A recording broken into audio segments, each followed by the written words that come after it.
Welcome to Liticast. Everybody watching live on Facebook Live, LinkedIn Live, YouTube Live, on our website, which you can see down at the bottom of the screen, litify.com/Liticast. We've got a great episode today. We're joined by Ron Friedmann and Dennis Kennedy, as well as myself. I'm John Robinson and Dov Slansky. Introductions for our guests while those of you watching are just starting to tune in. Dennis Kennedy, recently retired senior counsel, digital payments and labs at MasterCard. He is an adjunct law professor at both the Michigan State University and University of Michigan, my personal alma mater. Still resides in Ann Arbor, Michigan. Go Blue. Send me some Zingerman's, Dennis. He's a podcaster, a blogger, author of some books, including Successful Innovation Outcomes in Law. Thank you very much for joining us, Dennis. Oh, it's great to be here. I think it's going to be really fun and really educational for people. Great. Ron Friedmann, thank you as well for joining us. Ron is also an attorney, spent over 3 decades improving law practice, efficiency, and law firm business operation in knowledge management, legal tech, outsourcing, process redesign. He can be found at Prism Legal, which is an excellent blog. I do follow that. Great article released, I believe it was yesterday. Was part 1 of his teardown of Altman Wheel's Law Firms in Transition survey, focusing on trends in law firms, in large law firms. Ron, thank you very much for being here. Thank you for having me. And I agree with Dennis. We've done a little bit of prep, so we have a general sense of what we'll talk about, but it's always a passionate topic for those of us who are inner geeks to talk about personal productivity. Yeah, when we were first coming up with the topic for this Liticast, I think you and I rather quickly bonded on the technology side of things. I read your article about iPads versus laptops, and I that was something that I dealt with myself. I still use both, different purposes. I think a lot of the topics we're going to talk about today, while we're going to focus more strongly in legal, I think they apply really to anyone who wants to enhance their personal productivity. So why don't we get started with how you have seen the transition to remote work, which everybody across the globe is going through, and how that has affected productivity as a whole. And then we're going to dive into specific things with regards to that. So Ron, why don't you get us started? Sure. Well, in some ways, I'm the worst of all people to address that question, John, because I have been working at home since 1998. And just for the other fellow geeks here, when I started working at home, I had to have ISDN lines pulled, which is 2 pair of twisted copper. And of course, things have much improved. So for me, there's been very little transition. What I will say is, because I've been talking to a lot of my friends in large law firms, it was very bumpy in March after lockdown. Some firms really struggled with everything from getting appropriate hardware to their lawyers and staff to making sure they had sufficient bandwidth for people to get in. But I would say since April, almost all firms, law firms and law departments have been operating fairly well. I don't want to minimize the challenge that some people are experiencing, but all the data in legal and across markets show that 60 or 70% of people would love to continue working from home. Yeah, it's a shocking number. When I was reading the stats the other day, I've always worked in an office, and I always enjoyed being in an office, even though in New York that meant an hour plus in traffic each way from my house. I still enjoyed going to an office. Over the last 3 months working from home, while it was convenient and I was certainly, I think at times probably more productive than I would have been in the office, I still missed the aspect of actually working together with people. So I was surprised to see that so many people would have preferred to stay at home. Well, what I found over the years is that personal productivity is really de-emphasized in firms and when I was in a corporate law department. And I always felt like my personal productivity tools on the personal side were way, way better than what I had in the work environment. And so I had them fairly separated. So the transition for me, I mean, obviously I had retired, so I've been working at home for a little while, but the productivity, I was just able to take the best of what I was using before and kind of enhance it. And I think it's sometimes a struggle inside law firms that some of those basic tools that you might like to use that people are talking about, you can't because you're not allowed to use them, or there's no budget for them, or whatever, so it's kind of interesting. So I'm curious whether people who are looking forward to working from home that's going to be part of the reason, now that they can use like a Mac, or they can use the software that they can't use in the office. It sort of changes your approach. Yeah, I mean, Dennis, you hit on one of the oldest arguments that there is, right? That of the enterprise versus consumer application, right? And law firms and companies love the fact that they use enterprise technology, as they call it, when in fact it's often far worse than the consumer technology that has to keep up with demands of just regular people, right? It's iterating, it's newer, it's faster. So it's an interesting point that you found that years ago for yourself being true. I do wonder. I do wonder if people are starting to feel that same thing now that they're out from under the magnifying glass. Being a creature more of large law firms than any other segment of the legal market, I will say there are reasons why some of those tools are not available for the lawyers and staff in large law firms, because there's a lot of integration points and a lot of security considerations, and some products that I use wouldn't be allowed inside of a law firm. And the reasons, by and large, are okay. Some firms interpret policies and security issues differently than others. So it is two different operating environments. I mean, if you control your own machine, you have a lot more flexibility. Agreed.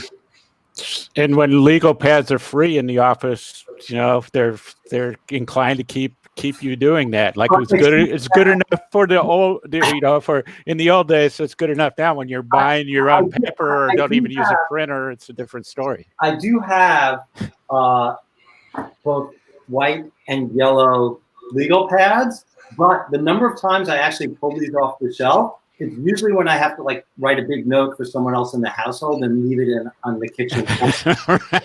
Right? The reason I have so many is that I never use them. So one of the things about personal productivity I want to introduce is going all digital, right? So when I started working at home 20 years ago, it was way hard. I mean, first of all, you couldn't get things by email. Secondly, the tools were bad. But in today's modern era, I get almost no statements by paper because I've converted everything to email.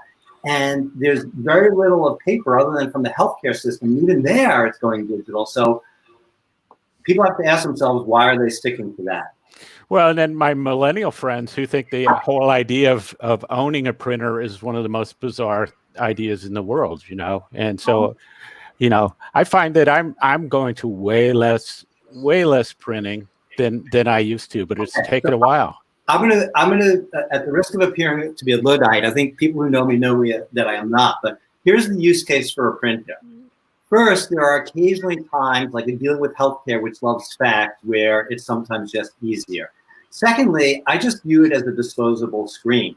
So I have multiple screens, and sometimes if I'm doing really intense work, I need more screen real estate. So I print something out so I can just look at multiple pages all at once because I have too many other things open. Then I shred it or recycle it. And so, for example, I printed out the outline for this discussion so that I'm not looking all around. And after much experimentation, back when we traveled, I print boarding passes because even though I have an Apple Watch, and the boarding pass can be in that, I know this is unsanitary, but if this were a boarding pass, I can do this. Right? It's funny because I'm somewhat in the middle of the printer argument. Our general counsel will not do anything unless it's printed. In fact, his shift to working from home now has been a struggle because all the agreements and stuff that he loves, I say, can you take a look at this agreement? Sure, print it and bring it over to me. He loves to print things because it's just a way of tactically going through it, and I like to do things digitally. And even the Litify application, right? In most applications that have a mobile first way of using it have really de-emphasized printing. Don't print it, pull it up on your phone, right? Don't print it and send it to somebody. But that being said, I agree. There are still times where I find myself every so often going to print something out, because if I want to mark something up or take notes on something, the ability to do that digitally still lags behind the good old-fashioned red pen. Also, I would make one point about those decisions is to make conscious decisions. So I remember years ago I was doing some consulting work, and I talked to some pretty senior associates at a firm that was tech savvy, and they did a lot at the keyboard. But what they said is, through trial and error, what they had found was that once a draft of a deal document or a brief was far enough along for the final edits, it was faster for them to mark it up by hand. And I'm not sure I would do the same, but they had made a conscious decision. And too many people I come across are not really thinking about how they work. And the meta message about personal productivity is to make conscious decisions about how you work that are based on actual trial and error. Right, and because I still favor, although I'm trying to learn not to do this as much, I still like looking at a printout for like a final proofread. It's a little bit easier for me, but I've sort of been feeling that's not necessary, and I'm trying to move away from that. And then, when you go to paper, sometimes I don't know if anybody's like printed out a spreadsheet in a while, but good luck to you if you can get something that you can actually read. So I think it's a gradual change, and sometimes Ron, you're right. You just kind of have to look at it and say, okay, does this make sense? And you become, I think, more creative when you have constraints. So right now, I have a message on my printer that says the drum needs to be replaced. I am super creative about not printing things out now. But Ron, I think this discussion around printing leads to one of the points I'd love to hear you on, which is screen sizes, multiple monitors, iPads versus computers. There's a tremendous area over there that I think is, like you mentioned, people are just not making a conscious decision about how they work. They sit down and they're just at a monitor, or they're just holding a laptop and they just go to work. And if they would think about it, they might make some different decisions. Right. So I'm going to try something. Don't do this at home. Show and tell. So this is I am talking to you on my MacBook Air 2014 edition, which I do for most video conferences, because there you see my 27-inch monitor, and there is my MacBook Pro and my iPhone. So I have a 27-inch monitor where I do most of my work. Off to the left, you saw my MacBook Pro. I typically have that open to my calendar because I'm constantly going to that. And again, I've experimented, but that screen real estate is key. You also notice I have a keyboard tray. That's important for the ergonomics. And I learned the hard way. I had to get an ergonomics consult like 15 or 20 years ago because I started getting various pains in my arm. So make conscious decisions about how you work. I don't know. When I travel, which I've done a lot, and work on just the laptop screen, it's very limiting compared to having a large monitor. I agree. I have two 27-inch monitors normally when I work, and I find that I'm constantly splitting windows and moving things aside. Because how do you do? A question for you. How do you do that? Because I don't have that much desk real estate. Did you buy one of those metal brackets and they're kind of mounted up in the air? That's exactly why I'm not going to pull my camera off at the risk of dropping it and showing you my ceiling. But yes, I have two monitors mounted on just one arm. It's actually relatively inexpensive. It clamps to the side of your desk. It'll support 27-inch monitors. You can move them any way you'd like. And I found that because I'm constantly comparing different things to each other, whether it's documents or just application windows, I found that the 27-inch monitor size is fairly standard today. So they're run-of-the-mill, they're relatively cheap, and it gives you enough real estate to split a window between them. So I'll often have 2 or 3 things for comparison purposes open, and I have the monitors front and center with a separate, even though I work off of a laptop, a separate keyboard and mouse that I can actually be productive and not have to hunch over just a laptop key with a trackpad. Yeah, so I first of all, a shout out to that was my daughter, not a virtual background, who walked in, but I have a MacBook 12-inch, which is one of my favorite computers ever. But the more I work from home and talk to a lot of people, I decided I need to look into the large monitor and going to a second monitor. So my friend Tom Mile, who I do the podcast with, just bought a 38-inch monitor, which he loves almost because it's now made him feel that he needs to get the super 49-inch curved monitor, and he can't be satisfied with that. So anyway, I just moved to a 32-inch curved monitor, and there's some things that I like, but I think having multiple things open so you can work on things, and then the sort of thing where I can have my email here, I can have something else here, and then what I'm working on. I do sort of like it, but in the setup I have to go to ergonomics, I could tell I still have to play with that monitor to get, my view, so my neck is going to be okay. And then, as Ron mentioned, I think the keyboard tray is something I'll probably end up having to go to on ergonomics. But it's really useful to think that stuff through. And in the actual work setting in law firms, I've found that sometimes they'll help you with ergonomics, but they basically, especially if you're an associate, they're going to tell you, hey, you got what you got. And people do run into some kind of serious shoulder, elbow, wrist injuries because of ergonomics. Whatever, it's a good investment. I started getting pain in my wrist. I can't even remember, but I think, now again, this is probably a little after 2000. I think I paid like $120 for an ergonomics expert to come to my house. Now, of course, today you couldn't do that, but it wasn't that expensive. We'll call it $250 today. Yep. I think the last thing on the ergonomic topic, and I'm sure that this has come up a lot with people moving to working from home, stand-up desks. I personally bought one, $300 at Costco, 4 feet wide. I can demonstrate for you. Hey, and I want to, for the everyone watching, there've been a few years ago, there were a bunch of articles. Essentially, sitting is the new smoking, right? So if you sit for extended periods, then that's really bad for your health, even if you're otherwise working out. And so an advantage of a sit-stand desk is what's called postural rotation. And for those of you who have an Apple Watch, you can turn on the feature that tells you when you've been sitting down for an hour. Yep, absolutely. I love to, have conversations like this, sitting down and then stand up, knock out a couple documents, sit back down again. And yes, I use the same feature on my Apple Watch as well. Quick tip for those of you who are deciding between multiple monitors or one large monitor or simply working from a laptop, I actually use an app that it's 99 cents called Magnet. It allows you to snap any window to exactly 50% of your screen or 25% of your screen. So what happens is, maybe I'll take like my browser, I'll put it on half the screen and I'll break the other half of the screen up into two 50% segments, put Slack in one corner, maybe put a document in the other. This is that Mac or PC or both? Mac. And it's called Magnet. Magnet, yep, 99 cents in the Mac App Store. I'm just going to do one sit stand. So this is a box. And if you're doing video, then the better practice is to have your camera up high. So now, and there you go, Ron Friedman's box in lieu of $300 stand-up desk. No, it's not the money.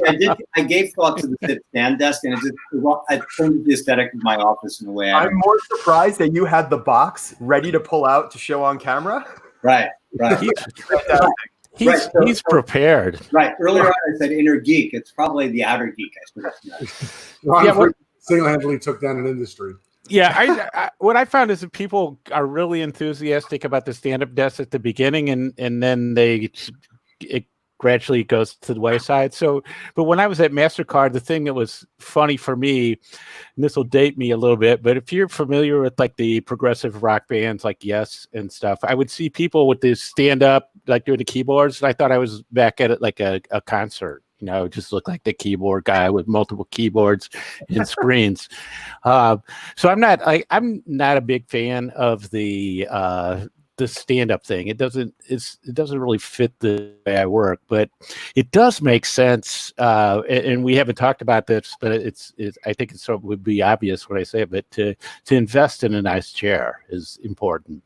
And I think that's why sometimes in the work from home phase the last few months, there have been lawyers who've gone back to the office to get their good desk chair to bring home. So, yep. So I'm going to segue to one of my other and potentially controversial personal productivity statements, which is the speed at which we work. I am surprised at the huge variation I see in people's typing speeds.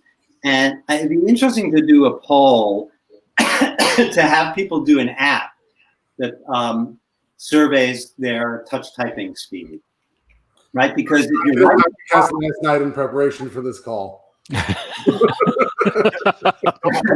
Don't let Dove lie. He is not a 150 word per minute typer. Nope, I am certainly not. Hunted back all day. touch typing, man. No, I'm a little better than that. 50 words per minute. Yeah, I just don't know. You reach a point where I just don't think it's a great investment of time to try to learn that if you hadn't learned that. Then also I think we'll touch on these things like text expander and document automation and other tools that you can put in whole chunks of text into things, and I don't care what my touch typing speed is, really, that I can produce a lot very, very fast. And then dictation, there are going to be other things, but it comes back to that what you said earlier, Ron. You kind of have to experiment and sort of figure out like what your limits are and how you can work with it. I learned a lot from somebody who was talking about disabilities, and they said it's different enablement that you have, and that if you can't do something, then you can dictate. If you can't, use your fingers, you can do something else. And it's sort of saying, well, I have some limitations, one of which in all of technology is the fact I'm left-handed, and that will introduce these little quirks. So it's kind of to say to me, where I am, like, I'm not going to take a class in touch typing. So I kind of am where I am at this point. And digital dictation has also advanced significantly. And by the way, on that, the language recognition, Google Meet, which is not a product I'm generally super fond of, but I noticed that they now have live captioning, which is very accurate. It's shockingly accurate. I explored that because I have a relative who's hard of hearing, and so I'm now switched to that because it's faster than the specialized caption telephone. Absolutely. Those of you who are watching us right now on Facebook Live, this is actually something that Facebook introduced, and you'll see captions live go across the screen as we're talking today, and it actually is shockingly accurate. It only shows up on the live versions. So that is interesting, right, for accessibility purposes. I do want to pivot here to task management, because we complete our tasks. Our productivity is to help us with our tasks. Let's talk about, and this does somewhat relate to the notepads that you brought out, and I'm curious to see what else you have in your bag of props on your right. But do the old school methods of task management still have a place? Things like handwritten to-do lists versus using tech, and is there a place for the old school methods, and should we use those at sometimes versus using some of the new school methods that we're all getting used to nowadays? Yeah, I think to me, it's like this really goes into how it is that you work, and how any of these things, any tips that you get, any recommendations you get, have to kind of fit into your philosophy and your approach. So when I look at task management, I would say, for years, like 25 years, I've been doing David Allen's getting things done method. And I don't know that I could survive without that. So that has flowed through, so that on my Mac, I use OmniFocus, which is actually a relatively expensive application, and it's totally worth every penny I paid for it. What does OmniFocus do? Well, it's a supercharged task manager, but it kind of fits the getting things done approach. So you have projects, you break things into tasks, you can triage, you can bump things forward a day, forward a week, you can see everything, you can do a weekly review. So all the things that are David Allen, you can do in that. But the key is projects and then breaking them down into tasks. And then for me, it's triage.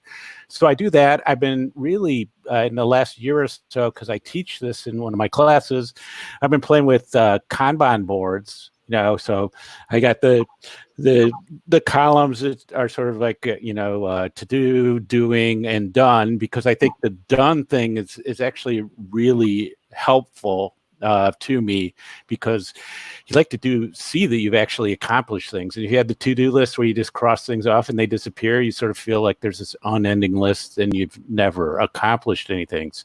So I do a couple of things like that. And when I was at MasterCard, that was where the disconnect really happened, because with OmniFocus, I felt like I was totally on top of all my personal stuff, all my writing, volunteer groups, podcasts, everything I was doing.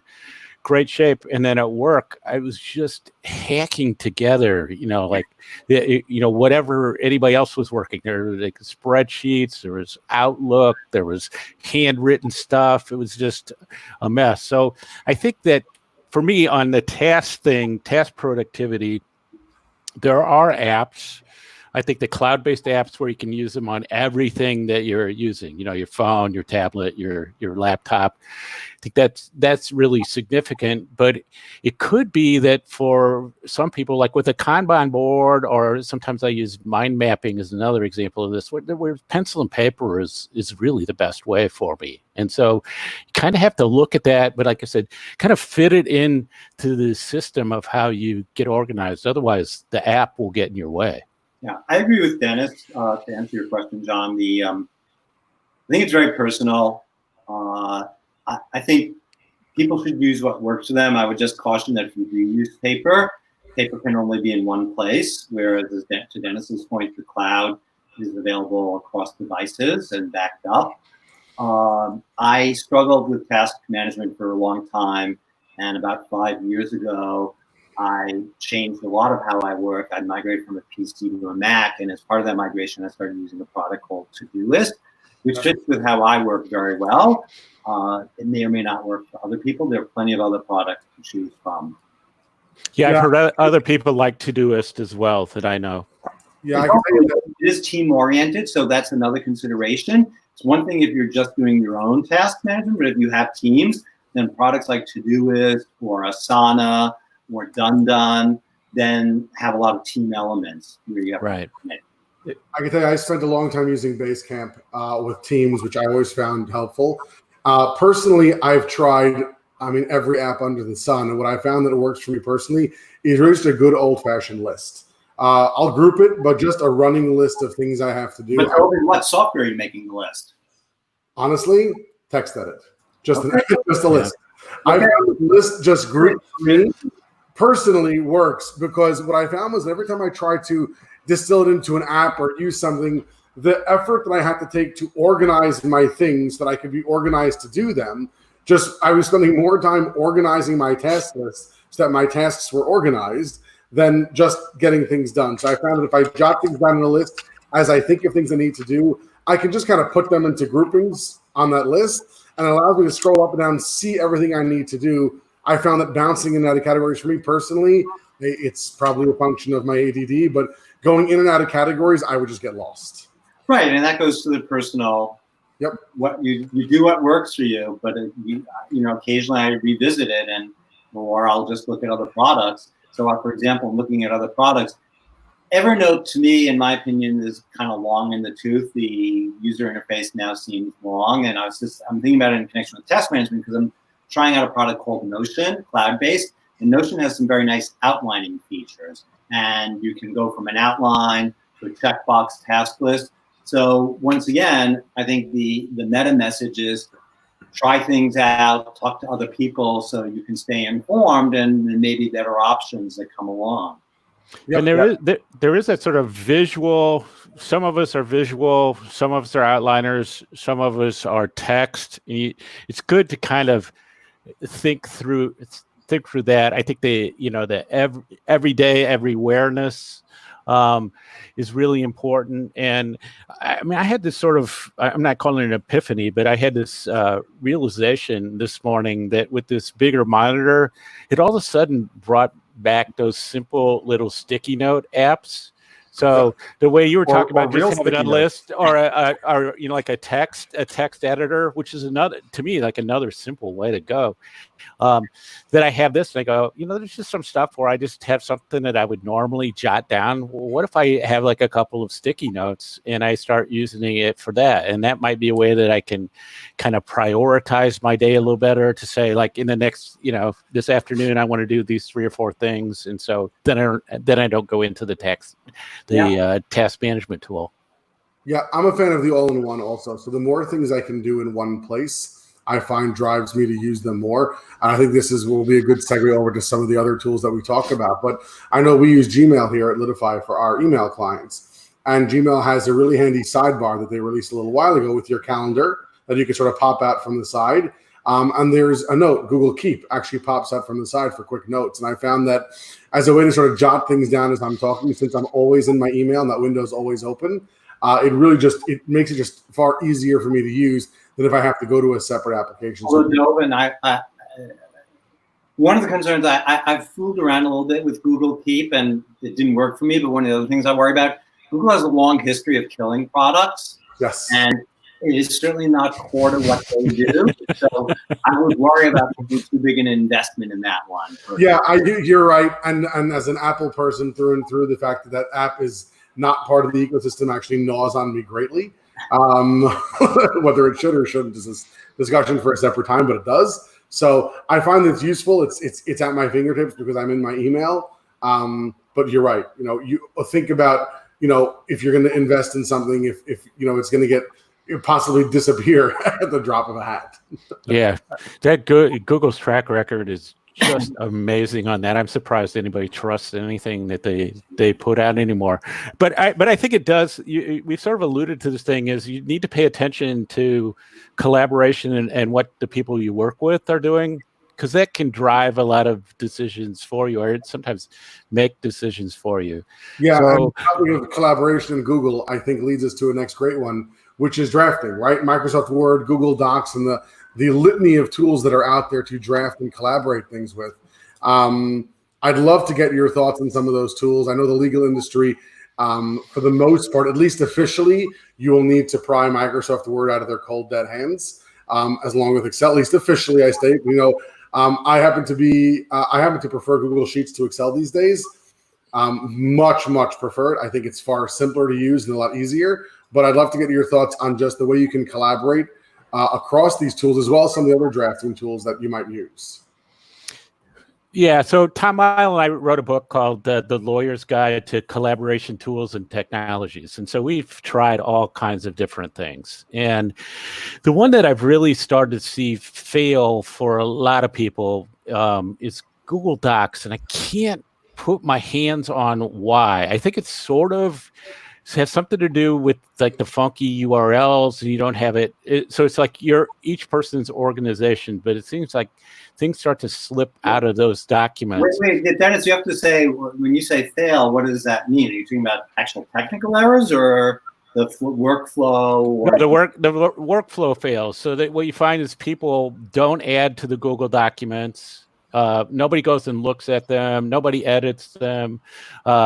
People start something new. Like there's, rework because somebody just starts from scratch when there was something already there.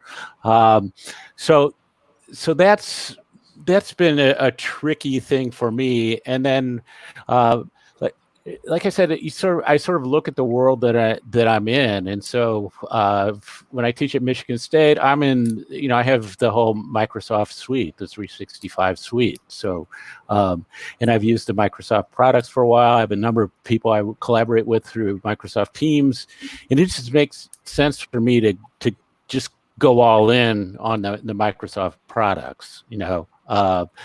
And I think that's sort of a good enough rationale. Like I think you could make all the Google Docs stuff work for you really well if you're committed to it. But my concern is more on the other side, because whenever I'm doing stuff in Google Docs, like I said, especially there's more than two people, like somebody never goes into it.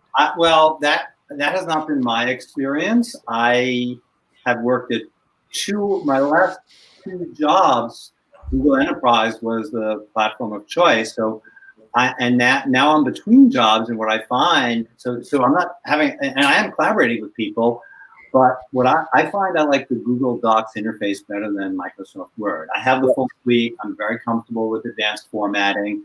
When I was a consultant, we would collaborate. All of us would be in the Google Doc using Commons features extensively, assigning out different parts of it.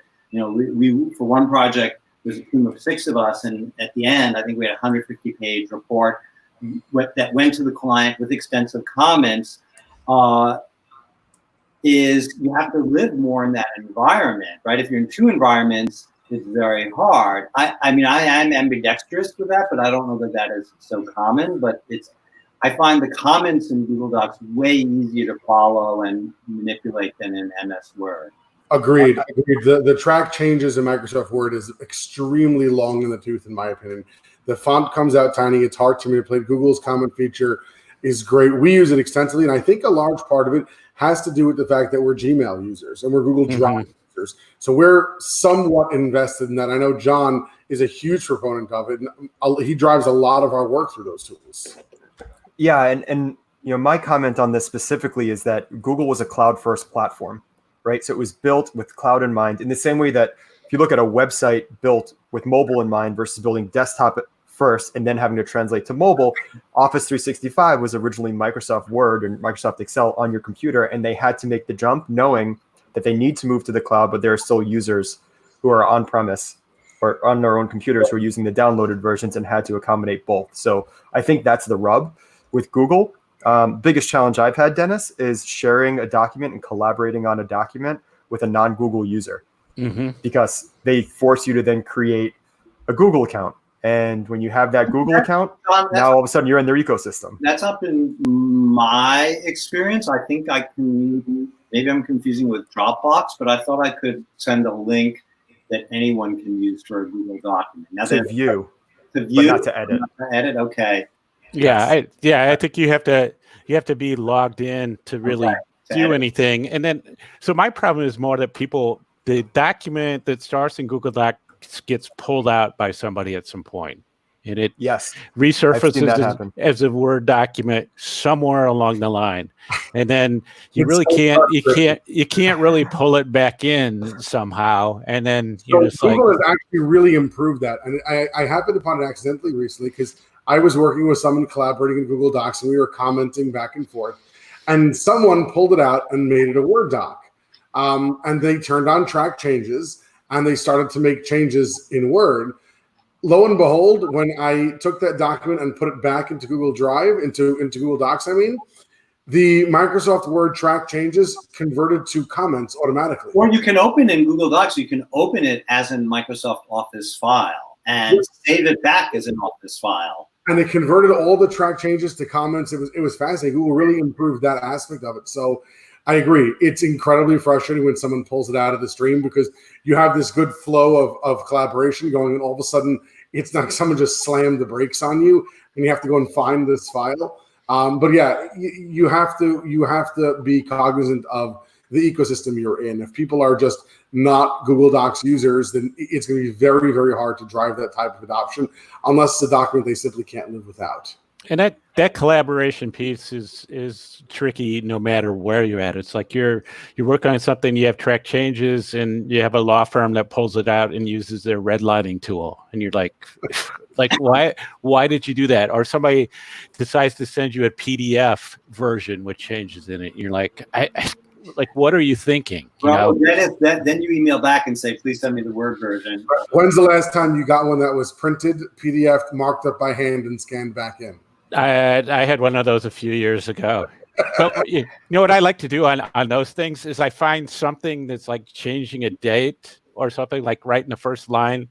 That's and then I email the person or call them and tell them to make that change, like they're a secretary, and that for a lot of lawyers don't like that. But you know, I just go like, I can't do it. And then other times I'll do the thing where somebody thinks they're being clever, and I'll just convert it from a PDF back to Word and send it back to them with track changes and say, you figure out what I did there.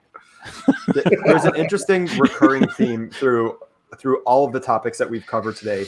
Our focus has been on personal productivity, and I want to pause for a moment and just let our audience who's watching us live know they can put questions in the comments. And before we end today, we'll try to get to as many as we can here with Ron and Dennis.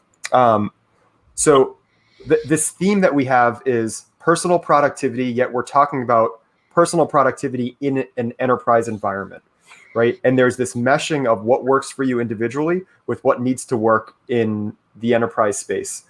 How do you, and I'm interested in both of your opinions on this, and Dove, you as well, how do you put, for instance, a task management process in place that allows an individual to use what works for them while also adhering to the standard operating procedures and plans that exist for an individual case for the firm? You don't. The short answer is, in a large enterprise, the desktop image, which controls what's going on in the software, most typical users in a large, well-managed law firm will not have admin rights on their own computer. So anything to be installed has to be done centrally. You know, that's a trade-off you make. Ideally, large enterprises, law firms included, would provide a good set of tools, and some do and some don't. Yeah, because and then you find that you're using a bunch of different things because there is either no standardization, which is I think fairly rare, or there's standardization in different places. So I could be at MasterCard, say, and with one group I need to do stuff in Salesforce, and another place I need to use this other contract management tool. Somebody else they need to have Excel spreadsheets. Somebody else needs this procurement tool, that sort of thing. And you go like, I'm just re-entering the same data in a bunch of different places, and nobody's standardizing. And then somebody says, we need to try Trello or Asana, you know, and I'm like, I'm into that, you know, but you're just making it hard for everybody.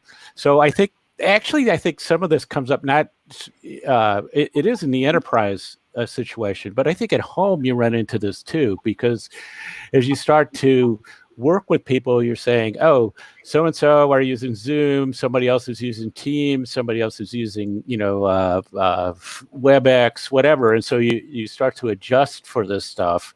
And then you worry about what format people want documents in. And so one of my underlying philosophies is, how can I make myself as easy as possible to work with?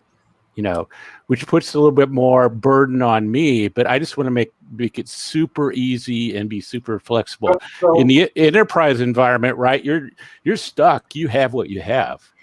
Right. I think, riffing on what Dennis said, one way to make things easy is to stick to browser interfaces, because then, at least in theory, subject to licensing rights and enterprise firewall and what's allowed and not, you can do everything in a browser. So my last job, most of the company was just on Chromebooks, so everything had to be in the browser. They literally could not install. Now, because I was senior enough, I was allowed to do most of my work on a Mac, and for what I needed to do, that was appropriate. But I used that Chromebook a lot, and for, like, if I was traveling locally, that was the machine I took. And so when I mentioned Todoist earlier, I use the web interface. I do not have the Mac downloadable version. And I try for all my software, that's what I try and do, because then everything's in tabs and I have the tabs pinned and I can see where things are. Plus, if I migrate machines, I'm not having to mess with installing software. So it saves time when I migrate machines or work across machines. Yeah. So, Dove, this is a challenge as you lead our solution engineering team. Right, you come across challenges like this all the time. How do you see with some of the clients that you work with that they tackle this problem of, you know, you've got these 5 or 6 different pieces of software that are being used for different single-use purposes, and really getting like a top-down view on what's going on, what people are working on, and what needs to be actioned on? Yeah, it's funny. Your comment about working in a browser, Dennis and Ron, your comment there is, I think, on point, right? The Litify solution obviously is browser based, and that's a big deal. I know that for myself, we used to use GoToMeeting as our conference, software of choice. We switched over to Zoom, and one of the things that bothered me when we switched to Zoom, this is going back 3 years probably already, was that at that point in time, Zoom required you to download an app. I know from all the customers that we work with, the nice thing about using GoToMeeting was they clicked the link, it was in their browser, they were in the meeting. We switched to Zoom, we had weeks where every time we had to do a meeting, someone couldn't get into the meeting because the browser blocked the pop-up that told them to download the app, and they couldn't install the app. So they had to go to Internet Explorer, and then Internet Explorer inevitably just crashed and burned because that's what Internet Explorer does. So I know that we face that challenge. So you doing things in a browser is really a big part of that answer. And again, that's why our application is cloud-based. It's in a browser. And it's why I think there's been such a great adoption. Dennis, you mentioned Salesforce, right? Because the fact that it connects to anything you want. So rather than have multiple tools, what we're finding when we talk to people is they're using Asana or Evernote, or they're using some other collaboration or task tools, but because they can look at something like Salesforce, which is a CRM, which does have task capabilities, which does have those things, they can really sort of consolidate down. And because in a browser, they no longer have to worry about access rights or where they can get to it. As long as the firm's firewall allows Salesforce, and it should, right? There's nothing nefarious about or time wasting about Salesforce or Litify, right? Then it's very, very easy for them to get it. And I think that's the number one, like you mentioned, that is making it easy to work. I think making it easy for people to work with me, right, is fantastic. So I'll make sure that I have an account or whatever is any type of conference tool you want. Like I can get in, no problem. You send me a link for Teams or GoToMeeting or Zoom, I can get into it. I'm making sure that I'm flexible to you, but making sure that the software is flexible to the needs of the staff is incredibly important. And if you're making it where it's application-based and you have to download or install or sign in, or you have to have certain permissions, it makes it difficult. But putting it in a browser where you simply just open a new tab, keep that tab pinned on, right, at your fingertips, it's incredibly easy to use. Go browser. Yeah, I mean, and we're also getting perilously close to one of my favorite topics, which I'm going to raise in 1 second. But we had that period. I mean, you do run in these things, and there was that period about 1 week where, like, all these the corporate and enterprise IT people freaked out over Zoom. And so like nobody could use it in a corporate setting till they found out that like the user base was just demanding it.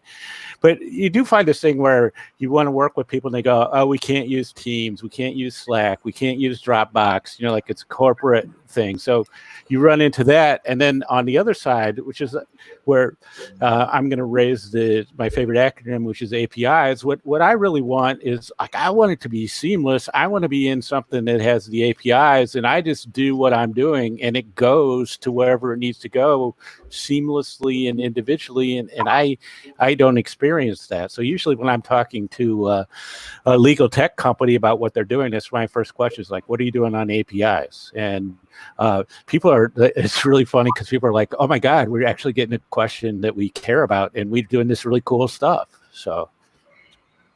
Yeah, absolutely. No, that's a great point, right? If you're leveraging systems that, even if there aren't native integrations, have the ability to communicate with each other, all of a sudden you've opened up the ability for people to leverage whatever tools they want to use for their own personal productivity, but still be able to connect that data into the enterprise environment. So we're getting ready to wrap here. I do want to allow our audience to hear from Ron, Dennis, before we go. If you can let our audience know where they can find you, how they can get a hold of you, and maybe some of the things you have coming up, Ron. Sure. So you can find me at Ron Friedmann. My blog is Strategic Legal Technology, located at prismlegaloneword.com. You can search for me, spell it however you like. I'm fairly easy to find on the web. Two ends, but even with one end, so another tech tip is